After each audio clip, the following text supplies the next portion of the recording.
Have a seat, old sport.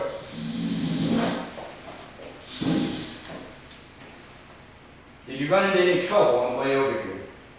You murdered her and just kept driving. That's not how it happened. It's not the way it was. She ran out in front of us and I tried to pull the wheel, but I couldn't get out of the way, and Daisy was there. And would you like a drink, old sport? Very well.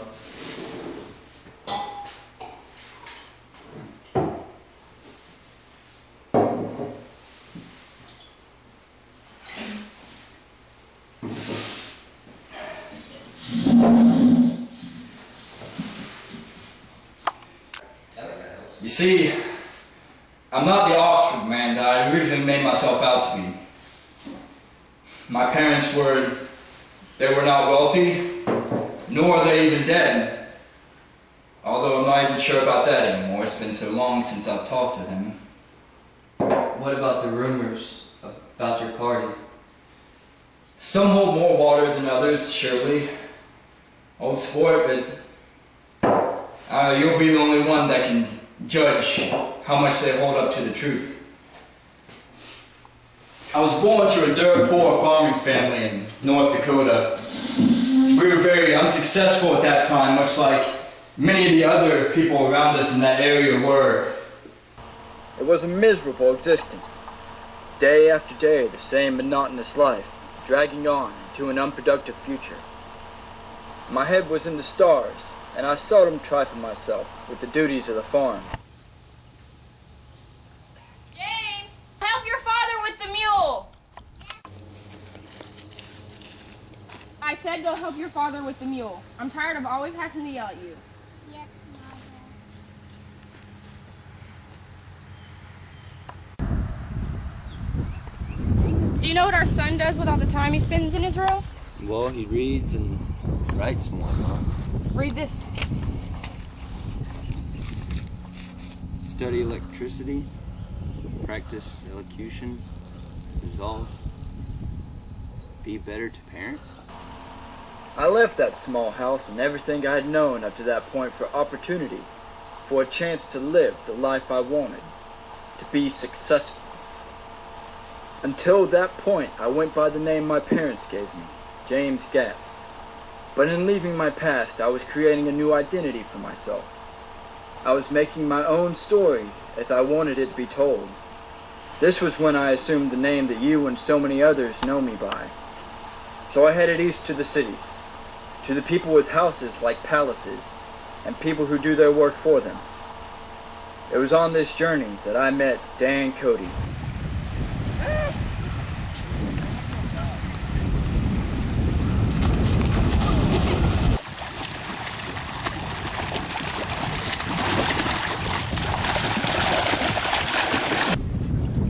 Oh, let me help you, sir.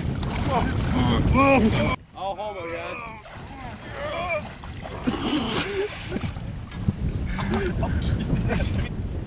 Thank you, old sport. You know who I am? No, I don't, actually. You're not from around here, are you? I am Dan Cody, one of the most fortunate and wealthiest men on most of the land you see around here. It's quite a sum. Indeed, old sport, it is. Say, I didn't ask what your name was. My name is Great Gatsby. Very interesting. Where are you from? I'm from out west, near San Francisco. Virtuous young like yourself, what brings you out this way? I'm heading to the city to live a new life. Virtuous lad like yourself should do just fine in the city. Hey, why don't you come with me back to my mansion? Maybe I can show you a couple of tricks on how to be successful. I'd be honored to go with you, but I don't want to be a burden. Nonsense. I'd love some company with me in my house. I get tired of dealing with my crazy sister all the time. He is the one who gave me everything I needed to be successful. I thought that I was on the fast track to the rest of my life, old sport. I had become so close to him that he willed me a portion of his wealth.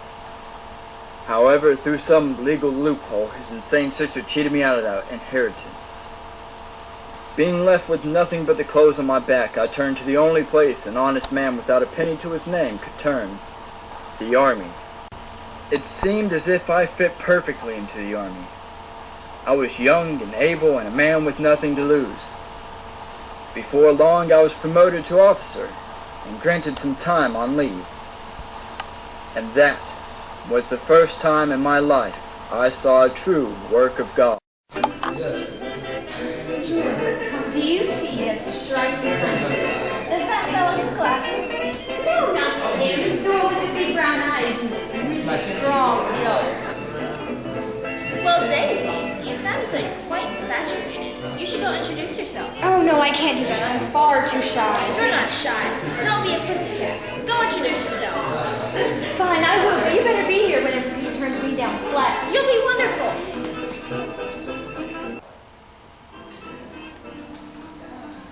Hello there. Do you come here often? Oh, I'm here with some of my fellow officers who on leave. I'm stationed here. Can't take it. Officer, did you say? What's your name, officer? Gatsby. J. Gatsby. And yours? Daisy Faye. It's very nice to meet you, Officer Gatsby. And you. And then I say to him, I don't think that's a good idea. Because if he goes through this, it'll probably ruin the whole rest of his life. And I'm... Daisy Faye. Perfect. We were goofy, old sport. Absolutely in love. The time I had with her was the best time of my life. But as with all good things, it had to come to an end. I'll see you again, Daisy. And I'll write you whenever I can. I'll Do you come have back. to leave? I do. I have to go back. I love you, Daisy. I have to go.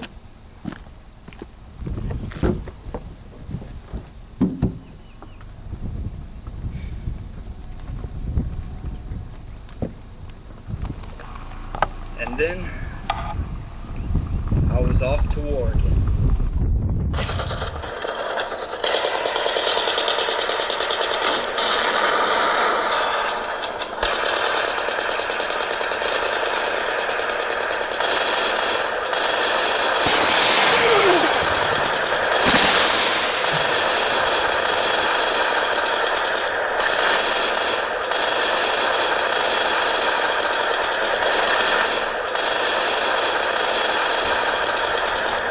The time I spent at war was the longest time of my life.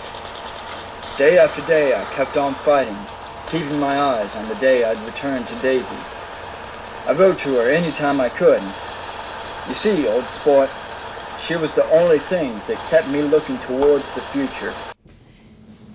Daisy, what's wrong? Please come out. No, I'm not getting married anymore. Darling, please tell me what's wrong.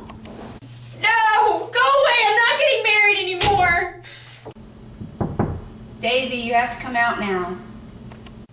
No, go away. Everything is going to be alright, dear.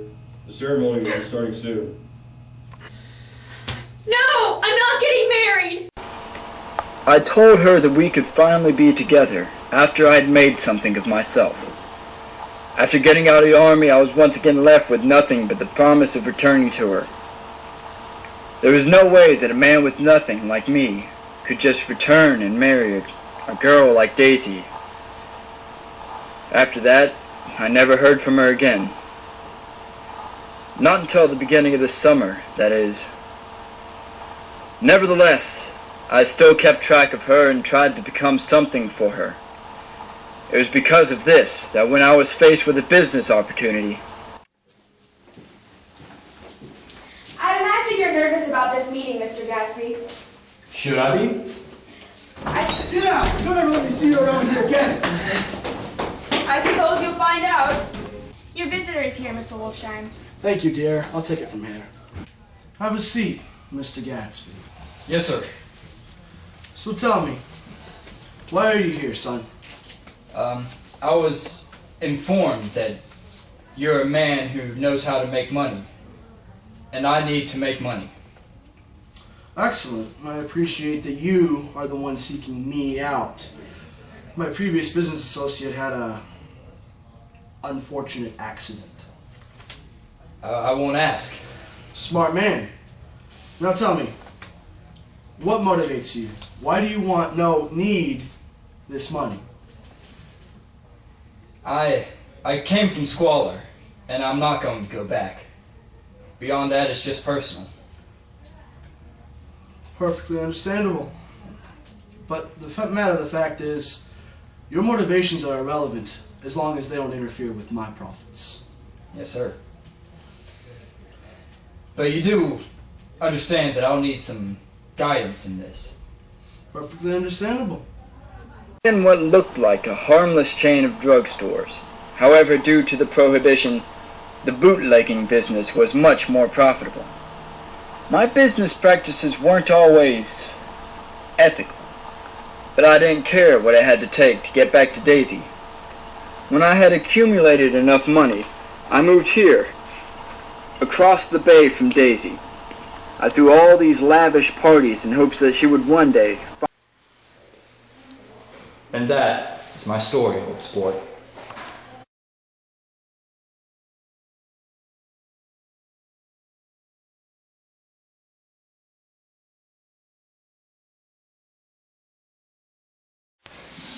You see, I was born to adore dirt.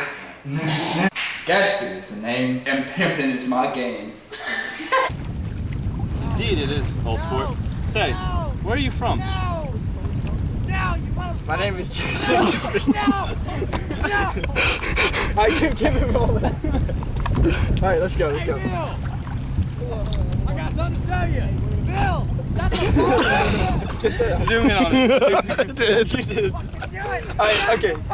Hey, shut up! 5 minutes and we'll be done. Just 5 minutes! We'll start. Shut up!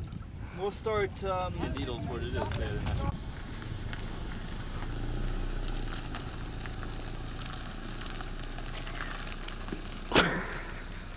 Yeah,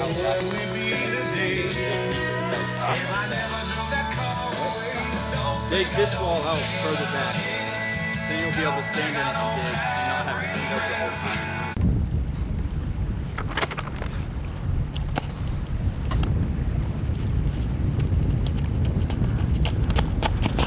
Catfish. Alright, they're good. Okay.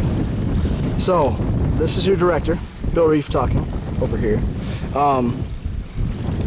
We're here at beautiful Cedar Key. I don't know which key this actually is that we're filming on, but there's Cedar Key over there.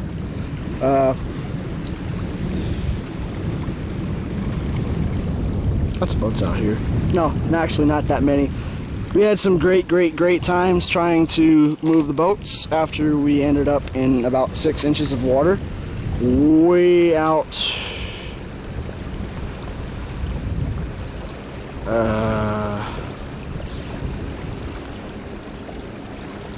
Out somewhere out there. And anyhow,